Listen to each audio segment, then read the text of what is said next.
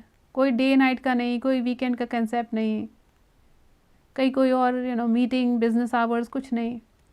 کبھی موڈ خراب نہیں، کبھی ہمارے لیے بزی نہیں، اللہ کبھی مصروف نہیں. جہاں ہو، جیسی حالت میں ہو، بس فوراً مانگے. جیسی ضرورت پیش آئی امیڈیٹ مانگو اس سے، بار بار مانگو. اللہ کو بڑا پسند آتا ہے کہ اللہ کو نیگ کرتے رہے، مانگتے رہے، پیچھے پڑ جائے اللہ کے. اللہ کو بڑا پسند آتا ہے. وہ لوگوں سے مانگنا تو کیا کرنا پڑتا ہے، دیکھنا پڑتا ہے نا کہ کب کہے، کیسے کہے، سوچ کر بات کرنی پڑتی ہے. اگر میں نے ایسے کہہ دیا تو کیا ہوگا، کیسے پلاننگ کرنے پڑتے ہیں مائنڈ میں. ویسے کہہ دیا تو کیا ہوگا، اور تو کتنے سارے مینیپولیشنز کرنے پڑتے ہیں، ان کی خوشامد کرنی پڑتی ہے. بس پریشانی سے اور دوسری پریشانی. اور اوپر سے مانگنے والے سے لوگ نفرت کرتے ہیں، اللہ مانگنے والے سے محبت کرتے ہیں. دیکھو کہ یہاں تک کہ مانگنے والوں سے نا، کہ اگر ماں باپ بھی ہو تو 2 یا 3 بار مانگ لو تو کہتے کہ تم نے تو عادت ہی بنا لی ہے. تو کسی سے مانگنا اپنے آپ کو ان کے سامنے جھکانا ہے. اور مومن کو یہ زیبا نہیں دیتا اللہ کے علاوہ کسی اور کے سامنے خود کو جھکائے. اس لیے اللہ کو نہیں پسند کہ ہم اللہ کے علاوہ کسی اور کے سامنے خود کو جھکائے. اس لیے اللہ صرف ہم کو، اللہ چاہتے ہیں ہم صرف اللہ سے مانگے. اس لیے امام احمد بن حنبل، ان کی جو دعا ہے، وہ دعا کیا دیکھو کتنی اچھی دعا ہے ماشاء اللہ. دعا کیا کرتے تھے، اے اللہ جس طرح تو نے میرے چہرے کو تیرے علاوہ کسی اور کے سامنے سجدہ کرنے سے حفاظت کی ہے، ویسے ہی تو اس چہرے کی حفاظت کر کسی اور سے مانگنے سے. آمین اللہم آمین. اللہ سے مانگنا کیا ہے، دعا ہے. یہ مانگنے کا کیا مطلب ہے، دعا. اور دعا کیا ہے، دعا خود عبادت ہے. حدیث میں آتا ہے اللہ اس سے ناراض ہوتے جو مانگتے نہیں ہیں، اور لوگ مانگنے سے ناراض ہوتے ہیں. اور اگر لوگ جب کچھ دے بھی دیتے ہیں نا تو اس میں خود کا کچھ نہ کچھ فائدہ ہوتا ہے، خود کا کچھ نہ کچھ فائدہ دیکھتے ہیں اس میں. وہ کہ بہت سارے جو دانی ہوتے ہیں، بہت سارے جو فلانتھروپسٹ ہوتے ہیں، ان کو اچھے نام چاہیے ہوتے ہیں، ٹیکس بریک چاہیے ہوتے ہیں، فیل گڈ فیکٹر چاہیے ہوتا ہے، فوٹو اپارچونیٹی چاہیے ہوتی ہے. اور اگر ہمارے رشتہ دار بھی ہے، دوست ہے، جاننے والے، یہ بھی اگر دیتے نا تو ان کے کہیں نہ کہیں یہ خیال ہوتا ہے ان کا کہ آج میں مدد کروں گا تو کل یہ میری مدد کریں گے، یا کچھ نہیں تو کم سے کم یہ میری مروت میں رہیں گے. اور جب اللہ دیتے ہیں نا تو ہمیشہ بندے کی بھلائی کے لیے، صرف اس کی بھلائی. ابن رجب کہتے ہیں کہ ہم ایسے کیسے کر سکتے ہیں کہ جو غنی اور قدرت والا اللہ ہے اس کو چھوڑ کر مفلس اور محتاج انسانوں سے مانگے. بڑی عجیب بات ہے. وہ تو زمین آسمان کا مالک ہے، کوئی چیز اس کے اختیار سے باہر نہیں ہے. تو دیکھو کہ ہم لوگوں سے جتنا کم مانگیں گے نا، اللہ پہ بھروسہ اتنا زیادہ کریں گے اور اتنا ہمارا ایمان بڑھے گا. حدیث میں ہے کہ لوگوں سے مانگنے سے فقر، محتاجی دور نہیں ہوتی. تو جتنی بھی ہماری ضرورتیں مانگنے سے کبھی پوری نہیں ہوتی، مانگنے سے کبھی اس میں برکت نہیں رہتی. رسول اللہ صلی اللہ علیہ وسلم نے فرمایا جسے انتہائی شدید حاجت آ پڑے، عام نہیں، انتہائی شدید حاجت، اور اس نے پھر اس کے بعد بھی اور اس نے اسے لوگوں کے سامنے رکھ دیا تو اس کی وہ حاجت دور نہ ہوگی. یعنی اس نے اپنا یہ پرابلم لوگوں کے سامنے رکھ دیا، لوگوں سے مانگنے کے لیے، لوگوں سے سمپتی لینے کے لیے، ایموشنلی بلیک میل کرنے، جو بھی چیز کے لیے، تو اللہ تعالیٰ اس کا یہ پرابلم، یہ حاجت پوری نہیں کریں گے. کو پیسے تھوڑے یا جو مدد مل بھی گئی نا، کام پورا نہیں ہوگا. اور اگر یہ ہٹ گیا دوسرا پرابلم، اور جس نے اس کو اللہ کے سامنے رکھ دیا ضرورت کو، تو جلد اس کو بے پرواہ کر دیں گے اللہ، اس کی ضرورت پوری ہو جائے گی. یا بہت پھر یہ کہ کبھی ہو سکتا ہے کہ اس کی عمر ایسی ہو یا کوئی بیماری ہو یا جو بھی ہو، تو اللہ جلد ہی موت آ جائے گی اس کو. موت بھی آنر ہے مسلم کے لیے، موت آ جائے گی اور دنیا کے بکھڑے ختم. یا اللہ اسے جلد ہی غنی کر دیں گے، اس کے حالات پلٹ جائیں گے. کیا پتہ چلا کہ جیسے ہی کوئی تکلیف یا ضرورت آ گئی، پہلی چھوٹ ہم کو کیا کرنا ہے؟ فوراً اللہ سے دعا کرنی ہے. رسول اللہ صلی اللہ علیہ وسلم نے فرمایا تم میں کوئی بھی اگر ضرورت مند ہو تو اپنی رسی لے کر آئے، لکڑیوں کا گٹا باندھ کر اپنی پیٹھ پر رکھ کر لائے اور اسے بیچے. جنگل سے لکڑی کاٹ کے بیچے، کچھ اور نہیں ہے تو. اس طرح اللہ اس کی عزت محفوظ رکھ لے تو یہ زیادہ اچھا ہے اس سے کہ وہ لوگوں سے سوال کرتا پھرے، لوگوں سے مانگے، اور لوگ چاہے تو دے یا چاہے تو نہ دے. یعنی ان کی مرضی ہے نا، لوگوں کی مرضی ہے، وہ جیسا چاہے سلوک کرے. اور اوپر سے جب لوگوں کو پتہ چل جاتا ہے نا کہ یہ محتاج ہے، اس کی کوئی ضرورت ہے، پھر تو آپ کا ویکنس ان کے ہاتھ آ جاتا ہے، پھر چاہے جیسے ذلیل کر لے. ایک بار رسول نے لوگوں سے جب بیعت لی تھی نا، بیعت لیتے تھے ایمان کے بارے میں اور بہت سارے دوسرے اور کلاوز ہوتے اس میں، لیکن جب بیعت لی تھی اور اسپیشلی کچھ اسپیسیفک لوگوں سے، تو انہوں نے اس بات پہ بیعت لی کہ اس کے بعد اس بات پر کہ لوگوں سے نہیں مانگیں گے، لوگوں سے کبھی نہیں مانگیں گے. کیونکہ نا لوگوں میں، انسان میں حب الخیر لشدید، قرآن میں جو آیت ہے، مال کی بہت شدید محبت اللہ نے رکھی ہوئی ہے. اتنی شدید محبت ہے کہ کچھ لوگ جو ہے، انہیں ہم کو لگتا ہے کہ ہم سب سے زیادہ محبت اپنی اولاد سے کرتے رہے. کچھ لوگ ایسے بھی ہیں جو اولاد سے زیادہ مال سے محبت کرتے ہیں، تو ان کے پاس ٹائم بھی نہیں ہوتا ہے، مال کے اتنے پیچھے پڑے ہوتے ہیں کہ بچوں کے لیے ٹائم نہیں ہوتا ہے، اور وہ اپنے یہ ایکسکیوز دیتے رہتے ہیں کہ ہم یہ سب تمہارے لیے ہی کر رہے. اور بچوں کو کیا چاہیے ہوتا ہے؟ بچوں کو چاہیے ہوتا ہے ماں باپ کا اٹینشن، بچوں کو چاہیے ہوتا ہے ان کا ٹائم. حدیث میں آتا ہے کہ اللہ 3 لوگوں سے محبت رکھتے ہیں، جو غنی ہے، جو حلیم ہے، اور جو متعفف. جو غنی ہے، جو لوگوں کا مال، ان کی چیزوں کے لالچ نہیں رکھتا، بے نیاز ہے، اس کو کوئی چیز اس کوئی یعنی اس کے رال نہیں ٹپکتی کسی کی کوئی بھی چیز دیکھ کر. اور الحلیم یعنی حوصلہ والا، برداشت کرنے والا، چھوٹی چھوٹی باتیں بھی آپے سے باہر نہیں ہوتا، صبر اور حوصلے سے لوگوں کی باتیں سن لیتا ہے. پریشانی، تکلیف یہ میں کول ہوتے ہیں. اور تیسرا ہے المتعفف، وہ جو سوال سے بچے، لوگوں کو مانگنے سے بچے، اللہ ان سے محبت رکھتے ہیں. اور 3 لوگوں سے اللہ بغض، نفرت رکھتے ہیں. البادی جو ہے یہ بد زبان، گالیاں دینے والا، بد اخلاقی سے پیش آنے والا. الفاجر، غلط کام کرنے والا، گناہ گار. السائل الولے، چمٹ کے لوگوں سے مانگنے والا، یعنی پیچھے پڑ جائے کہ کچھ دے کے ہی چھوڑو. اللہ کو ایسے لوگ نہیں پسند. اعوذ باللہ من ذالک۔ رسول صلی اللہ علیہ وسلم نے فرمایا کون ہے جو مجھے یہ ضمانت دے کہ وہ لوگوں سے کچھ نہیں مانگیں گے تو میں اس کے لیے جنت کی ضمانت دیتا ہوں۔ رسول اللہ صلی اللہ علیہ وسلم نے فرمایا جس نے اپنے اوپر سوال کا دروازہ کھولا بغیر ناقابل برداشت محتاجی کے، اللہ اس پر فاقے کا دروازہ ایسی جگہ سے کھولتے ہیں جدھر سے اس کا گمان بھی نہیں ہوتا، یعنی اس کی محتاجی نہیں دور کریں گے، اس کو لوگوں کے حوالے کر دیتے ہیں۔ اللہ پھر اس کی محتاجی نہیں دور کرتے، اس کو لوگوں کے حوالے کر دیتے، بس تو مانگتا ہی رہے، اس کی ضرورتیں پوری نہیں ہوتی۔ رسول اللہ صلی اللہ علیہ وسلم نے فرمایا ایک شخص لوگوں سے مانگتے رہتا ہے یہاں تک کہ قیامت کے دن اس حال میں آئے گا کہ اس کے چہرے پر گوشت کا ایک ٹکڑا بھی نہیں ہوگا۔ ایک اور روایت میں زخمی اور نوچے ہوئے چہرہ ہوگا اس کا۔ تو دیکھو رسول اللہ صلی اللہ علیہ وسلم ابن عباس کو یہاں قرآن اور قرآن سے پہلے جتنی بھی کتابیں اتری ہیں نا ان کے پورا نچوڑ ایک آیت میں ہے جو قرآن کا بھی سینٹرل میسج ہے، وہ سمجھا رہے ہیں اس حدیث کے ذریعے سے۔ اتنی زبردست حدیث ہے، اتنی امپورٹنٹ حدیث ہے۔ تو کون سی آیت ہے؟ ایاک نعبد و ایاک نستعین، سورہ فاتحہ کی رائٹ سینٹرل مڈل آیا، ہم صرف تیری عبادت کرتے ہیں اور تجھی سے مدد مانگتے ہیں۔ اور عبادت کیا ہے؟ مانگنا، دعا، اور دعا سراسر عبادت ہے۔ تو کیا ہم لوگوں سے کیا کبھی بالکل کچھ نہیں مانگیں گے؟ نہیں مانگا جا سکتا۔ اچھا، اس میں بھی 3 کیٹیگریز ہے مانگنے میں لوگوں سے۔ تو پہلے تو یہ ہے کہ ہر حال میں اللہ کے علاوہ جس سے بھی یہ مانگے، یہ جو کیٹیگری ہے، جو کیٹیگری میں ہم ایگزامپل نیچے دیکھیں گے، یہ کیٹیگری میں سے اللہ کے علاوہ جس سے بھی اگر مانگے گئے تو یہ حرام ہے۔ تو وہ کیا ہے؟ آخرت سے جڑا ہوا ہر معاملہ، اس میں اگر ہم اللہ کے علاوہ کسی سے بھی مانگیں گے تو حرام ہے۔ جیسا قبر میں مدد مانگنا ہے نا، کہ ہم یہاں سے پورے کانٹیکٹس جڑا کے چلے جاتے کہ وہ قبر میں جاؤ، پھر وہ ہم کو قبر کے باہر کھڑے رہ گیا، وہ چیٹنگ جابس کرے، تو ویسے چیزیں، یا پھر کسی کا دامن پکڑے تو وہ قبر میں مدد کریں گے۔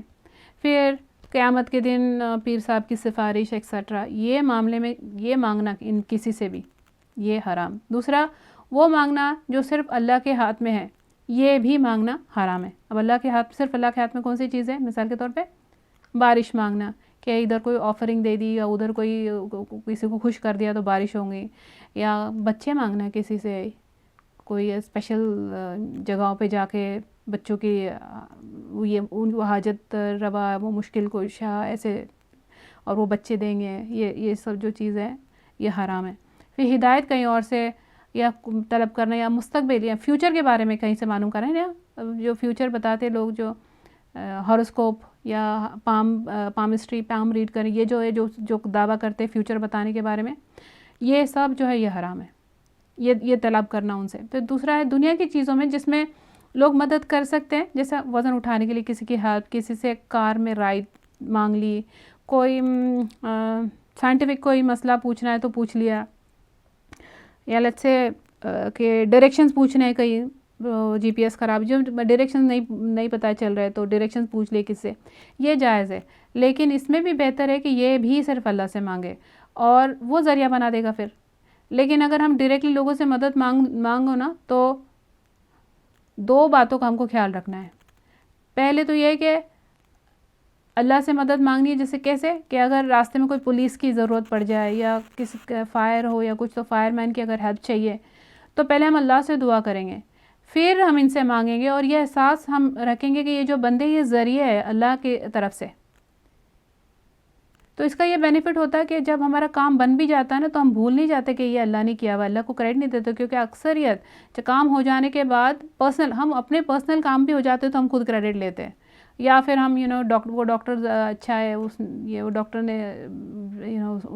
نے اچھا کیا ہے، یا ڈاکٹر نے شفا دیا، اعوذ باللہ، ایسے باتیں کرتے ہیں ہم، یا اس نے مدد کی، یا میرے اتنے کانٹیکٹس تھے، یا وہ بڑے آفیسر نے یہ کام کر دیا، یہ سب پھر ہم کریڈٹ بھی ان کو دیتے ہیں۔ اس وجہ سے سٹارٹنگ سے ہی ہمارا مائنڈ رائٹ رہے۔ دوسرا، اگر کسی سے مدد مانگی بھی تو ان کے فائدے کے لیے انٹینشن ہو۔ سبحان اللہ، لوک ایٹ دس، کیسے اگر کسی سے مدد مانگ رہے لیکن ہمارا انٹینشن ان کا فائدہ ہو، کیسے کہ اگر فار ایگزامپل کسی کو ہم دعا کرنے کے لیے کہتے ہیں کہ ہمارے لیے دعا کر دو، تو ہمارا انٹینشن کیا ہونا چاہیے؟ یہ الاؤڈ ہے، مانگ سکتے ہو دعا ہم کروا، لیکن اس میں بھی انٹینشن کیا، ہمارا فائدہ نہیں، انٹینشن یہ ہو کہ اگر یہ ہمارے لیے دعا کریں گے تو فرشتے ان کے لیے دعا کریں گے. حدیث میں آتا ہے نا کہ جب ایک بندہ اپنے بھائی کے لیے اس کے غیر حاضری میں اس کے لیے دعا کرتے تو فرشتے اس کے لیے دعا کرتے، اور وہ جو اپنے بھائی کے لیے مانگتا تو فرشتے کہتے کہ تمہارے لیے بھی آمین، جو تم ان کے لیے مانگ رہے تمہارے لیے. تو ہمارے انٹینشن یہ ہو کہ یہ بندہ اگر میرے لیے دعا کرتا ہے تو فرشتے اس کے لیے دعا کریں گے اور اس کا کام بن جائے گا اور اس کے لیے آسانی ہو جائے گی.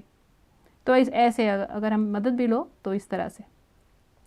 اب حدیث کا 4 پارٹ ہے، جان لو کہ سارے لوگ اکٹھا ہو جائے اور تمہیں فائدہ پہنچانا چاہے تو تمہیں فائدہ نہیں دے سکتے جب تک اللہ نہ چاہیں گے، اور سارے لوگ اکٹھا ہو جائے اور تمہیں نقصان دینا چاہے تو کوئی نقصان نہیں دے سکتے سوائے وہ جو اللہ نے لکھ دیا ہے. کتنے بار ہم لوگوں کو بلیم کرتے ہیں، اس کے وجہ سے یہ ہوا اور اس کے وجہ سے، اور کتنے بار ہم لوگوں کے لیے ہمارے خیال برے ہوتے ہیں یا بدگمان ہوتے ہیں یا ہمارے دل ہرٹ ہوئے ہوتے ہیں یا ہمارے کسی کے بارے میں خیالات برے ہوتے ہیں، یہ سوچ کے کہ ان کی وجہ سے اور ان کی وجہ سے. تو یہ جان لینے کے بعد کیا فائدہ ہوتا ہے جو ہم نے ابھی پڑھا، ہم کو لوگوں سے جو بھی گلے شکوے شکایت ہوتی ہے کہ یہ میرے کام نہیں آیا، کسی نے میرے لیے کچھ نہیں کیا، وہ سب ختم ہو جائیں گے. جان لو کہ اگر وہ کچھ کرنا بھی چاہتے نا، کیونکہ کسی کی نیت ہوگی کہ سچی تمہاری وہ مدد کرنا چاہ رہے، تمہارے کام آنا چاہ رہے، وہ کوشش بھی کیے ہوں گے، تب بھی اگر اللہ نہیں چاہتے تو وہ نہیں کر سکتے. وہ خود محتاج ہے، ہمارے ان کے اپنے پلانز ان کے انڈر میں، ان کے کنٹرول میں نہیں ہے. تو وہ کیا ہمارے لیے ڈیسائیڈ کریں گے، وہ کہاں ہم کو مدد کرنے کے ڈیسیجن لے سکتے ہیں. وہ خود ضرورت مند ہے، خود اپنے فائدے نقصان کے مالک نہیں ہے، اور وہ بیچارے ہم کو کیا فائدہ پہنچائیں گے، کیا شکایتیں کرنا ہے. تو اگر کوئی مایوس کر دے تو اللہ کے سامنے بات رکھنی چاہیے، اللہ نے کیوں نہیں چاہا کہ فلاں بندہ میری مدد کرنا چاہ رہا تھا، یا جو بھی ہمارا پہلے ڈیسائیڈ ہوا تھا یہ کیوں نہیں ہو سکا. اللہ سے پوچھو کہ کیوں اللہ نے کیوں نہیں چاہا، کیا وجہ ہے. انٹروسپیکٹ کرے کہ اللہ کے پرمیشن کے بغیر نہیں ہو سکتا، تو کیا وجہ ہے کہ یہ رکاوٹ بنی ہے، اور اپنا معاملہ درست کرے. اور اللہ ہی دے سکتے ہیں، اللہ ہی لوگوں کے دلوں میں ڈال سکتے ہیں. تو اگر کسی کے ذریعے مدد کرانی اللہ کو تو اللہ ان کے دل میں ڈالتے ہیں. تو اگر کسی نے کچھ نہیں دیا، کچھ نہیں کیا تو کوئی رنج نہیں، کوئی غم نہیں. تو فار ایگزامپل بچے اگر پڑھائی نہیں کر رہے جیسا ہم چاہتے وہ نہیں کر رہے، اور کسی سے ہم قرضہ چاہ رہے اور قرضہ نہیں دیا کسی نے، یا اس نے مدد نہیں کی، یا شوہر کوئی ہمارا کام نہیں کر رہے، ہمارے ایکسپیکٹیشن پہ پورے نہیں اتر رہے، اور ہم کو لگتا ہے کہ ہماری سچویشن بہت پیٹیبل ہے اور کوئی سمپتائز نہیں کر رہا ہے، تو کسی نے ہم کو عزت نہیں دی، یا کسی نے بات نہیں کی، یا کسی نے فون نہیں کیا، یا کسی نے فون کاٹ دیا. اور سمجھو کہ سبحان اللہ ہم بچوں کو اتنے مشکلوں سے بڑا کرتے ہیں، اور امید ہوتی ہے، ایکسپیکٹیشن ہوتی ہے کہ بڑے ہو کے ہمارا ٹیک کیئر کریں گے، اور وہ جیسے بڑے ہو جاتے وہ چل دیں. تو کوئی نہیں، اور ساتھ نہیں رہنا اگر وہ چاہ رہے، اور وہ ہمارے لیے کچھ نہیں کرنا اگر چاہ رہے تو کوئی غم نہیں ہے. سب شکوے ختم. معلوم کیوں؟ کہ کسی سے ہم کو امید نہیں کرنی، کسی سے کوئی امید نہیں رکھنی. اللہ ہمارے لیے کافی ہے. تو دیکھو کہ اللہ جو ہے، اگر اللہ کو یہی منظور ہے نا، تو ہر کام اگر برا بھی لگ رہا ہے ہم کو اس میں بھی خیر ہے. تو یہ لائف کا ایک پرنسپل بنا لینا چاہیے نا. دیکھو کہ جو بچے اگر ٹیک کیئر نہیں کرتے ماں باپ کا، تو اللہ رب العالمین کسی اور کے دل میں، نہ وہ رشتہ دار ہوتے ہیں، نہ ہم نے کبھی ان کے لیے کچھ کیا ہوتا ہے، ان کے دل میں کبھی کبھار رحم ڈالتے ہیں، اللہ ان کو ذریعہ بنا دیتے ہیں ٹیک کیئر کرنے کو. کون کس کا کہاں ٹیک کیئر کیا کرتا رہتا ہے دیکھو.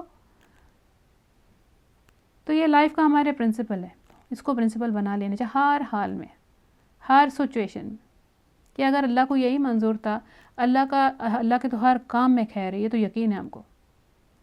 تو جو بھی ہو جائے، ہم کو تکلیف ہو رہی ہے، پریشانی، مرضی کے خلاف، اس سب میں خیر ہے، کہ اس میں بھی خیر ہے، اس کو پکڑ لو، یہی بات کو پکڑ لو.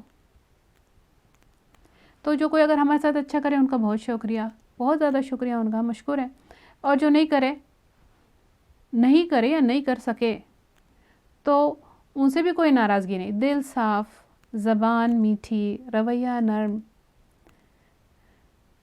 اگر اللہ نے ہمارا کام کرنا ہے تو اللہ کے پاس ذریعوں کی کوئی کمی نہیں، ٹھیک ہے، اور اگر نہیں کرنا ہے تو وہی ہمارے لیے خیر ہے۔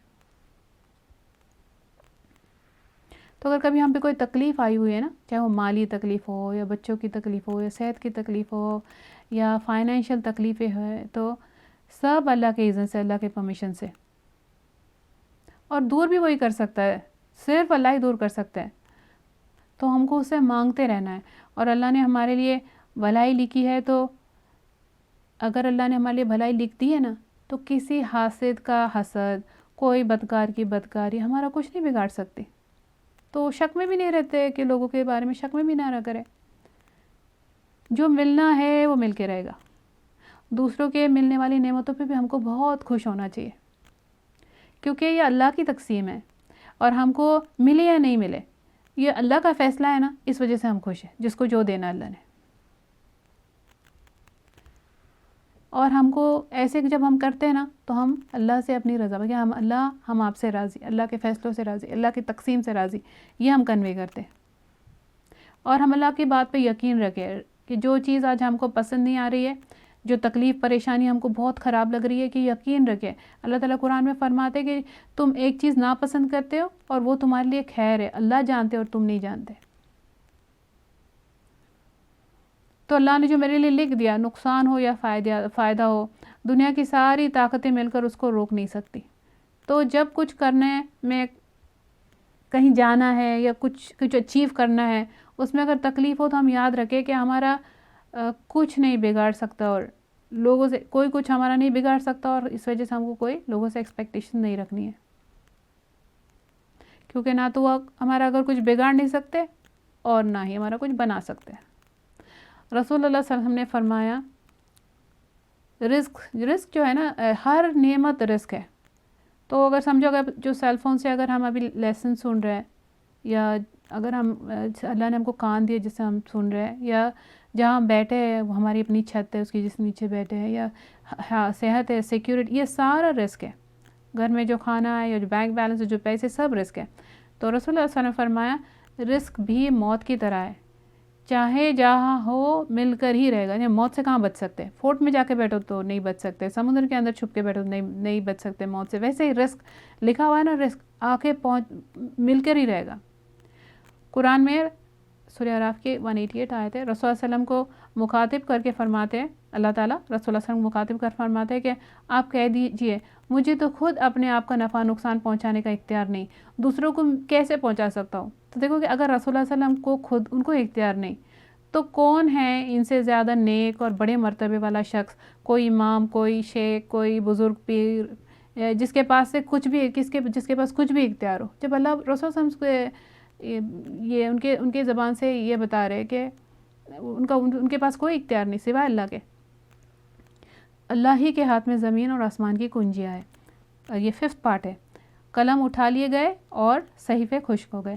تو جو لکھ دیا گیا ہے وہ اٹل ہے، اللہ کے ان کلمات میں کوئی تبدیلی نہیں کر سکتا۔ یہ بات انسان میں اطمینان پیدا کر دیتی ہے، انسان کو غم دکھ تکلیف برداشت کرنے کی صبر دے دیتی ہے کہ بس ایسا لکھا گیا ہے تو اس پر صبر کے ساتھ اللہ کی مدد کے ساتھ گزارنا ہے، کامیاب ہونا ہے۔ حدیث میں جابر بن عبداللہ سے روایت، رسول صلی اللہ علیہ وسلم نے فرمایا کوئی بندہ مومن نہیں ہو سکتا یہاں تک کہ اچھی اور بری تقدیر پر ایمان لے آئے۔ ہر چیز کی ایک حقیقت ہوتی ہے، اور کوئی شخص ایمان کی حقیقت کو پہنچ ہی نہیں سکتا جب تک کہ اسے یہ یقین نہ ہو جائے کہ جو اسے پہنچا ہے اس سے چکنے والا نہیں تھا، اور جو چک گیا ہے اس کو ملنے والا نہیں تھا۔ اس یقین کا فائدہ کیا ہوتا ہے؟ تو اگر ہاتھ سے چاہے کچھ چھوٹ جائے یا کچھ مس ہو جائے یا نہیں ملے، ہم کو کوئی افسوس نہیں ہوتا۔ پھر رسول نے فرمایا اللہ سے مدد مانگتے رہو، اور ہر چیز سے، کسی بھی چیز سے، کوئی بھی حالت سے عاجز مت ہو کہ اگر تم پر کوئی مصیبت آ جائے یا ہمارے پلانز یا ہمارے چاہت کے مطابق کچھ کام نہیں ہوئے، تو یہ نہ کہو کہ کاش میں ایسا کرتا، کیونکہ کاش کا لفظ شیطان کا دروازہ کھول دیتا ہے۔ تو ایسے نہیں کہ ifs and buts، یہ نہیں، ہو گیا بس قبول کرنا اس کو۔ ساری پلاننگ بیفور، ایک بار چیز ہو گئی پھر کوئی کاش نہیں. اور کیا پتہ چلے اس سے؟ تو ہم کو حلال ذریعے سے رزق کی کوشش کرنی ہے اور حرام راستے طریقے اپنانے کی ضرورت نہیں ہے، کیونکہ جو ملنا ہے لکھا جا چکا ہے. اور جو حرام ذریعے سے ہم رزق بڑھا نہیں سکتے، کیا بڑھائیں گے؟ گناہ بڑھائیں گے. یہ بڑا اچھا واقعہ ہے. دیکھو سٹوریز میں بہت سارے بکس میں ملتا ہے. علی رضی اللہ عنہ سے کے بارے میں ہے کہ ایک سٹوری ویری کامنلی پائی جاتی ہے کتابوں میں، کہ ایک بار وہ اپنا گھوڑا مسجد کے باہر چھوڑ کے نماز پڑھنے گئے نا، تو گھوڑے کو باندھنے کے لیے کچھ نہیں تھا، تو وہاں جو کھڑا ایک شخص تھا اس کو ریکویسٹ کی کہ مسجد سے لوٹنے تک گھوڑے پر نظر رکھو. تو اس شخص کی نظر گھوڑے کے اوپر جو سیڈل جو ہوتی گھوڑے کا سیڈل، اس کو کاٹھی کہا جاتا ہے، پر نظر تھی. علی رضی اللہ عنہ باہر آئے نماز پڑھ کے، تو دیکھا کہ وہ گھوڑا تو وہاں ہے لیکن وہ شخص اور وہ سیڈل غائب ہے گھوڑے کے اوپر کا جو جس میں بیٹھتے ہیں وہ بھی ایکسپینسو ہوتا ہے. تو انہوں نے آس پاس دیکھا تو دونوں نہیں ملے، گھوڑا ملا سیڈل اور وہ بندہ. تو وہ بازار چلے گئے کہ نیا سیڈل خریدیں گے. وہاں ایک دوسرا بندہ کھڑا ہوا تھا جو علی رضی اللہ تعالیٰ کا جو سیڈل ہے، کیونکہ اس کی پہچان ہوتی ہے نا، کسٹمائزڈ ہوتا ہے، وہ 10 درہم میں بیچ رہا تھا. آپ نے اس سے پوچھا کہ علی رضی اللہ عنہ نے کہ یہ تم نے کتنے میں خریدا؟ کہنے لگا کہ 5 درہم میں کچھ دیر پہلے کوئی بیچ کے گیا ہے. علی رضی اللہ عنہ نے فرمایا سبحان اللہ، میں نے نیت کی تھی کہ جس نے تم کو یہ بیچا ہے اس کو 5 درہم دوں گا اس کی امانت داری کے لیے. اس نے رزق کے لیے جلد بازی بے صبری کی، اور جو حلال رزق اس کو ملنا لکھا گیا تھا حرام سے مل گیا. یعنی ایسے بھی اگر وہ ویٹ کرتا علی رضی اللہ عنہ کے باہر آنے کے لیے مسجد میں سے اور اپنا کام پورا کرتا جو اس کو دیا ہوا تھا، اپنی امانت داری بتاتا، تو اس کو 5 درہم وہ دینے والے تھے. تو وہ ان کے آنے کے پہلے لے گیا اور اس نے وہ سیڈل بیچ دیا 5 درہم میں. اور حرام اس کی کمائی، پہلے وہ جو اگر علی دیتے رضی اللہ عنہ اس کو دیتے تو حلال کمائی تھی، اب اس نے چوری کی تو وہ حرام کمائی. اور کیونکہ 5 درہم اگر اللہ نے اسے قسمت میں لکھی تو وہ مل کے رہے، اس کی جلد بازی کی وجہ سے حرام طریقے سے مل گیا، گناہ بھی مل گیا. تو یہ رزق جو ہے نا، یہ بہت ہی انٹرسٹنگ چیز ہے. دیکھ ہمارے پیدا ہونے سے پہلے ہی لکھ دیا گیا ہے نا، اور یہ کسی اور کو جا کے نہیں دے سکتے، کوئی اور نہیں لے سکتا جو ہمارے لکھ دیا گیا ہے. تو یہ دیکھو یہ ایک ایکسپلینیشن دیا رزق کے بارے میں اسکالرز نے، کہ اگر کسی کے لیے اللہ نے 70 سال کا رزق لکھ دیا ہے، اب یہ بندہ جو ہے یہ چوری کرتا ہے، غفلہ کرتا ہے، حرام سے کماتا ہے، تو کیا ہوتا ہے اس کی عمر گھٹائی جاتی ہے اس کو، کیونکہ اس کو تھوڑا 70 سال تک ملنے والا رزق تھا، اس نے گناہ کے ذریعے جلد بازی میں غلط طریقے سے پہلے ہی لے لیا، تو اس کا مال زیادہ ہو گیا ٹائم سے پہلے، لیکن عمر گھٹ گئی. سبحان اللہ، یہ ہے حقیقت رزق کی. رزق ایسے طے ہوتے ہیں.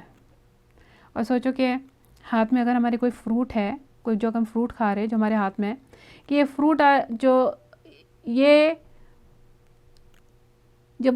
یہ فروٹ ہے، اس کا جس سیڈ سے یہ پلانٹ کا یہ فروٹ بنا ہے، وہ سیڈ جب ابھی بنا بھی نہیں تھا نا، اس سے پہلے لکھا گیا کہ اس پہ جو یہ فروٹ آئے گا یہ کس کے قسمت کا ہے، یہ کس کے حصے کا رزق ہے، کس کے تقدیر کا حصہ ہے. تو اتنے سالوں بعد یہ فروٹ ہمارے منہ میں جائے گا. یعنی کتنا لمبا سفر طے کر کے آیا ہے، کتنے ہاتھوں سے گزر کر، ہاتھوں سے بار بار وہ گزرا اور پھر وہ ہم تک پہنچا ہے. اور کوئی اور کھا ہی نہیں سکتا، پاسبل ہی نہیں، کیونکہ ہمارے لیے لکھا گیا تھا. یہ بات پر اگر یقین آ گیا نا کہ ہمارے کتنے زبردستی بنائے ہوئے پرابلمس ہمارے ختم ہو جائیں گے، فیز ہو جائیں گے، کتنا سکون ملے گا ہم کو. کیسے ہم نے اتنے پوری زندگی کو رزق کے آس پاس اس کو اٹکا کے رکھا ہوا ہوتا ہے. سکون ہم کو آ جائے گا اگر ہم کو اس پہ یقین آ گیا، جو ملا اس میں بھی اور جو نہیں ملا اس میں بھی. تو کیا پتہ چلا کہ جو رزق کا غم ہے نا یہ بے فائدہ ہے. جو لکھا جا چکا اس کے بارے میں غم، وہ تو ملنا ہے. فائدہ کیا ہے؟ فائدہ ہے ایمان، ہدایت، توفیق، اس کا ہم اور غم کا، آخرت کی فکر اور کوشش کا، کیونکہ وہ اپنے آپ نہیں ملتی، ادھر کوشش ہے. تو رزق جو ہے یہ ہمارے پیدا ہونے سے 50,000 سال پہلے لکھا گیا ہے، اور رسول اللہ صلی اللہ علیہ وسلم نے فرمایا پھر سے، رزق بھی موت کی طرح ہے، چاہے جہاں ہو مل کر رہے گا. حدیث کا پارٹ 6. تم اسے خوشحالی میں یاد رکھو، وہ تمہیں تکلیف میں یاد رکھے گا۔ کمزور ایمان والا اللہ سے وقتی رشتہ رکھتا ہے، جب اس کو ضرورت محسوس ہوتی ہے تو صرف تب اللہ کو یاد کرتا ہے، لیکن عام دنوں میں دعا نہیں کرتا، اس کا شکر نہیں کرتا، اس کو یاد نہیں کرتا، اس کا ذکر نہیں کرتا۔ ایسوں کو اللہ کی محبت کیسے مل سکتی ہے؟ دیکھو یونس علیہ السلام کو اللہ نے مچھلی کے پیٹ سے بچایا تھا نا، اور کیوں؟ اس کی وجہ اللہ قرآن میں بتاتے ہیں۔ فلولا انہ کان من المسبحین للبث فی بطنہ الی یوم یبعثون، پھر اگر وہ تسبیح کرنے، اللہ کو یاد کرنے والوں میں سے نہ ہوتا، یعنی یونس علیہ السلام، تو اس روز تک اس کے پیٹ میں ہی رہتا جب تک لوگ دوبارہ زندہ کیے جائیں گے۔ یعنی اگر وہ خوشحالی میں اللہ کو یاد کرنے والے، تسبیح کرنے والے، بہت زیادہ ذکر کرنے والے اگر نہیں ہوتے تو اللہ فرما رہے قیامت تک کہ وہ مچھلی کے پیٹ میں ہی رہ جاتا۔ پھر تو انہوں نے ان کے خوشحالی میں اللہ کو یاد کیا تو اللہ نے ان کو تکلیف میں ان کی مدد کی۔ اور اس کے الٹ اپوزٹ قرآن میں آتا ہے، جب فرعون پانی میں ڈوبنے لگا تھا اللہ نے اس کی مدد نہیں کی، اس کو نہیں بچایا اللہ نے، اور اس کی وجہ بھی قرآن میں بتائی۔ الآن وقد عصیت قبل وکنت من المفسدین، اب ایمان لاتا ہے حالانکہ تو پہلے نافرمانی کرتا رہا اور مفسد بنا رہا۔ تو اس لیے اگر ہم تنگی میں اللہ کی مدد چاہتے ہیں تو خوشحالی میں اللہ کو یاد رکھنا چاہیے۔ پارٹ 7 حدیث کا، اور جان لو کہ کامیابی صبر کے ساتھ ہے، مدد صبر کے ساتھ ہے۔ اگر ہم چاہیں کہ ہماری تقدیر میں لکھا ہوا ہے جو ابھی مل جائے، ابھی چاہیے، ہمارا ایسا ہوتا ہے کہ نا ابھی شب قدر گزری ہے، ابھی ہم نے رات بھر جا کے نماز پڑھی، صبح گھر کے سامنے چیزیں آ جانا چاہیے، ایسے نہیں ہوتا۔ اللہ تب دیتے ہیں کب؟ جب ہمارے لیے اس کا ملنا خیر ہوتا ہے اور صبر کے مطابق مدد آتی ہے۔ رسول اللہ صلی اللہ علیہ وسلم نے فرمایا بے شک انسان پہ ڈالی گئے بوجھ اور تکلیف کے مطابق اللہ کی طرف سے مدد آتی ہے۔ کیوں ایسے کیوں؟ کیونکہ وہ بوجھ، تکلیف ان کا مقصد ہوتا ہے اور آزمائش کے مطابق صبر کی توفیق ملتی ہے۔ رسول اللہ علیہ وسلم نے فرمایا، مفہوم ہے جس کا، کہ کسی کا صبر سے زیادہ اچھا اور کمپلیٹ تحفہ نہیں دیا گیا، کسی کو صبر سے زیادہ اچھا اور کمپلیٹ تحفہ نہیں دیا گیا۔ صبر اتنا بڑا تحفہ ہے اللہ کا۔ صبر کے بھی 3 درجے ہیں، پہلا ہے صبر، دوسرا ہے گناہ، اور تیسرا ہے شکر۔ تو صبر سے اچھا گناہ، اور گناہ سے اچھا شکر ہے۔ صبر کیا ہے؟ پیشنس، یعنی اس میں کوئی شکایت نہیں، خاموشی سے برداشت کرتا ہے بندہ۔ صبر کا مطلب یہ نہیں کہ کچھ نہیں کرنا، کہ بس ہاتھ پیر بس ڈھیلے پڑے بیٹھ گئے ہم۔ بیٹھے رہنے کا مطلب نہیں ہے، کیونکہ سورہ انفال میں اللہ سبحانہ تعالیٰ جنگ کے بارے میں فرماتے ہوئے صبر کی بات کرتے ہیں۔ ابھی جنگ میں صبر یعنی اگر ہم سوچو کہ بیٹھ کے رہے، کچھ نہیں کرنا ہے، بس خاموش اور بیٹھے رہیں، جسٹ ٹیک اٹ، وہ معنی نہیں ہے، کیونکہ جنگ میں بیٹھے رہیں گے تو کیا ہوگا، وہ کیا صبر ہے؟ تو اس وجہ سے تو یعنی کہ عمل جو ہے، عمل کرنے ہیں، کوشش کرنی ہے، کام کرنے ہیں، لیکن صبر کے ساتھ۔ دوسرا اس کا سے ہائر لیول ہے گناہ، کنٹینمنٹ، اس کو قناعت۔ صبر اور گناہ میں یہ فرق ہے، دیکھو کتنا ڈیلیکیٹ ڈفرینسز میں نا۔ صبر اور قناعت میں یہ فرق ہے کہ صبر کرنے والے کو جو تکلیف ہے اس کو پلٹنے کا اگر موقع دیا جائے نا تو وہ اس کو پلٹنا چاہے گا، لیکن جو غنی ہے وہ جس حالت میں ہے اس میں وہ خوش ہے۔ وہ جو لوگ ہوتے ہیں نا I won't change a thing, ایسا کنٹینٹمنٹ، دل میں دل بھرا ہوا، جو بھی کنڈیشن، جو بھی حالت ہے اس میں وہ اللہ پہ بھروسہ کیے ہوئے اور اطمینان میں۔ اور تیسرا اس سے بھی ہائر لیول ہے شکر، تکلیف پریشانی میں نہ شکایت، نہ اس سے بھی ہائر، وہ شکر مان رہے اللہ کا۔ کیونکہ دیکھو ایک ایگزامپل دیکھتے ہیں، کبھی کبھار ایسے ہوتا ہے کہ فیملی میں کسی کو کوئی جان لیوا، خدا نہ خواستہ جان لیوا بیماری ہو جاتی، ٹرمینل النس، تو اس وجہ سے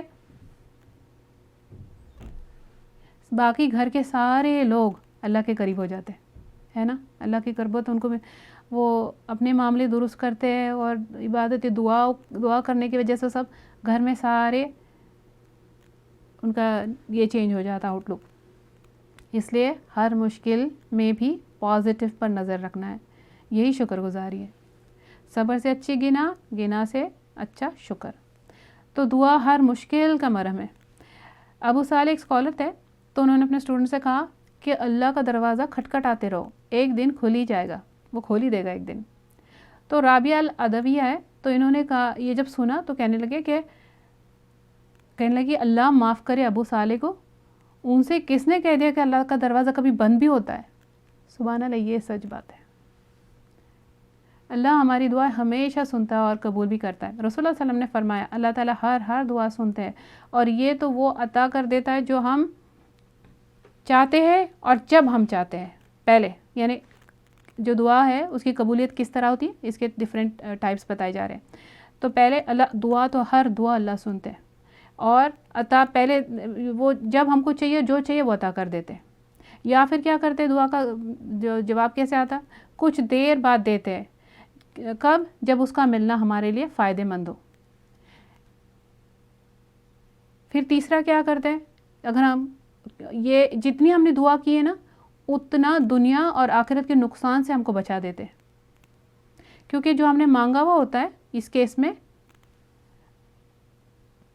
وہ ہمارے لیے نقصان والا ہوتا ہے، تو اللہ وہ نہیں دیتے ہم کو۔ اور ہم کو ایسے لگتا ہے، اور کبھی کبھی ہم نے کوئی دعا ہم نے مانگ کے بھول گئے ہوتے ہیں اور وہ قبول ہو جاتی ہے، کیونکہ اللہ سب دعا قبول کرتے ہیں، اور جب وہ قبول ہو جاتی ہے ہم بھول بھی گئے ہوتے کہ ہم نے مانگا ہوا ہے۔ اور کبھی جیسے اللہ نے دعا کے وجہ سے دعا قبول کی اور بدلے میں کوئی نقصان سے ہم کو رکا دیا، یہ دنیا کا اور آخرت کا، ہم کو لگتا ہے کہ ہماری دعا نہیں قبول ہو رہی ہے، یا پھر اللہ اگر لیٹ دے رہے یا کچھ اور چیز دے رہے ہیں، ہم گلاس مانگ رہے تھے اللہ ہم کو ڈائمنڈز دے دے، اور ہم شکایت کرتے رہ جائے کہ ہماری نظر تو وہ گلاس پہ تھی اور ہم کو ڈائمنڈ نہیں ملے۔ تو اللہ ہر دعا سنتے ہیں، لیکن دیکھو کہ تینوں ہی کیسز میں رزلٹ جو بھی ہے، تینوں ہی کیسز میں ہمارے ہاتھ اللہ نے خالی نہیں لوٹائے۔ اللہ ہمارے مانگنے سے خوش ہوتے ہیں، اور دعا نہیں مانگنے والوں سے اللہ ناراض ہوتے ہیں۔ قرآن میں اللہ تعالیٰ نے فرمایا وَقَالَ رَبُّكُمْ ادعونی استجب لکم ان الذین یستکبرون عن عبادتی سیدخلون الجہنم داخرین۔ اللہ تمہارے رب نے فرمایا، اور تمہارے رب نے فرمایا تم مجھ سے دعا کرو اور میں تمہاری دعا قبول کروں گا، بے شک وہ جو میری عبادت یہاں دعا کے معنی میں سے اکڑتے ہیں، تکبر کرتے ہیں، دعا نہیں مانگتے، تکبر، تو پتہ کیا چلا کہ دعا نہیں مانگنا تکبر کی نشانی ہے۔ یہ جلد ہی یہ جہنم میں ذلیل ہو کر داخل کیے جائیں گے، اعوذ باللہ۔ دیکھو کہ دعا مانگنے والوں سے اللہ اتنے راضی ہوتے ہیں جو دنیا میں دعا مانگتے ہیں، سبحان اللہ، یہ جب ان کو دنیا میں بھی اللہ بہت فائدے دیتے ہیں اور آخرت میں اس کا بھی بہت فائدہ دیتے ہیں، تو جب یہ جنت میں جائیں گے اللہ تعالیٰ ان سے پوچھیں گے کہ اللہ اتنے ان سے راضی، اللہ ان سے پوچھیں گے اور کیا چاہیے، اور کیا چاہتے ہو جو میں تمہیں دے دوں۔ ان کی ہر خواہش اللہ پوری کریں گے، جو ان کی خواہش ہے اس سے اباؤ اینڈ بیانڈ دیں گے۔ اور جو جہنم میں ڈالے جائیں گے، یہ جب پکاریں گے جہنم سے، پکاریں گے کہ ہم کو پانی دو، یا کچھ آگ کی گرمی کم کر دو، یا موت دے دو، ان کی کوئی پکار نہیں سنی جائے گی۔ دنیا میں اللہ کو پکارا نہیں کرتے تھے، اس وجہ سے۔ یہ ہے دعا مانگنے کے کچھ فائدے۔ تو جب بندہ دعا کرتا ہے، صبر کرتا ہے، دعا مانگتا ہے، تو اللہ اس مصیبت پر اس کو اجر دیتے ہیں، مصیبت پہ اجر ملتا ہے، اور بدلے میں اس سے جو چیز گئی ہے اس سے بہتر عطا کرتے ہیں۔ پارٹ 8 جان لو کوشادگی کے ساتھ تنگی ہے، اور بے شک ہر مشکل کے ساتھ آسانی ہے، اور جان لو مصیبت کے ختم ہونا مصیبت کے ساتھ ہی ہوتا ہے۔ جیسے یہاں پہ مصیبت آتی ہے نا، اس کا ختم ہونا شروع ہو گیا ہوتا ہے، اور لیکن ہم اس میں رہ گئے ہوتے ہیں، ہم ہمارا کیونکہ نظریہ غلط ہے تو ہم یہ بات سمجھ نہیں سکتے۔ تکلیف آتی ہے تو ساتھ ہی اس کے ختم ہونے کا ٹائم کاؤنٹ ڈاؤن شروع ہو جاتا ہے۔ دیکھو نا کہ اگر ہم کو تب پتہ چل رہا ہے جب ہم پہاڑ کے اوپر چوٹی پہ مشکل پہنچے، بالکل میکسیمم ہو گئی تکلیف، تب ہم کو پتہ چلا ہے، ہم یہ ریئلائز بھی نہیں کر رہے کہ چوٹی پہ اگر ہم پہنچ گئے تو نیکسٹ کیا، ادھر سے اترنا ہے نیچے۔ تو ہر رات کو ختم ہونا ہے، جیسے رات آگے بڑھتی ہے اندھیرا بڑھتا ہے، اور ہم سمجھتے ہیں کہ یہ اندھیرا بڑھ گیا یعنی مشکل پر ہے، لیکن کیا ساتھ ساتھ صبح قریب نہیں آتی ہوتی؟ ساتھ صبح قریب آ رہی ہے۔ اس لیے جان لو تکلیف کے ساتھ ہی آسانی شروع ہو جاتی ہے۔